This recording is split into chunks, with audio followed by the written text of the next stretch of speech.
አንድ አልጋ ወራሽ የሚሆነው ሰው ጠፋው።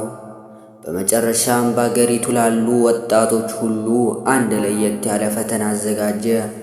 ይህ ፈተና ግን ጉልበት ወይም ዕውቀት ሳይሆን ልብን የሚፈትን ነበር።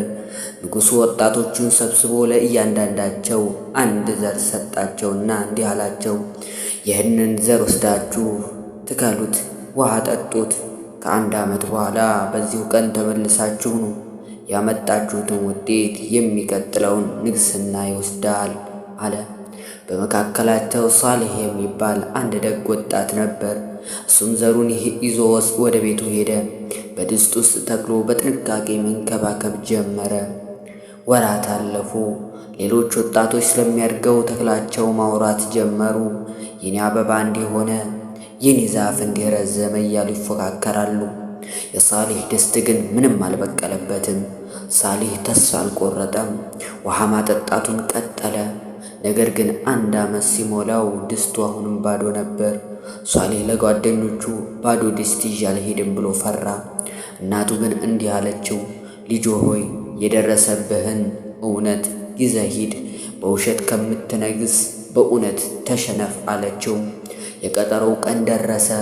ቤተ መንግሥቱ በቀለማት ባሸበረቁ አበቦች ዛፎች ተሞልተዋል። ሳሌሕ ባዶ ድስቱን ይዞ ጥግ ላይ ቆሟል።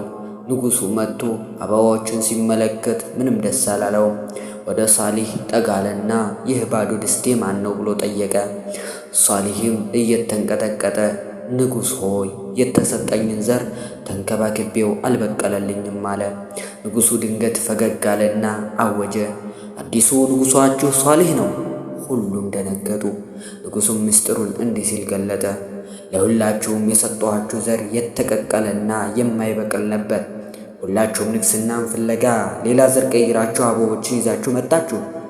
ሳሌሕ ግን ካልበቀለው እውነት ጋር መጣ። ከንግሥና በፊት እውነት ይቀድማል አላቸው። ጓደኞቼ፣ ዓለም በውሸት እንድታሸንፍ ልትገፋፋህ ትችላለች። አንተ ግን በእውነትህ ጽና። እውነተኛ ስኬት የሚገኘው በአላህ ፊት ታማኝ ስትሆን ብቻ ነው። በሌላ ቪዲዮ እስከምንገናኝ ድረስ ወሰላሙ ዓለይኩም ወራህመቱላሂ ወበረካቱሁ።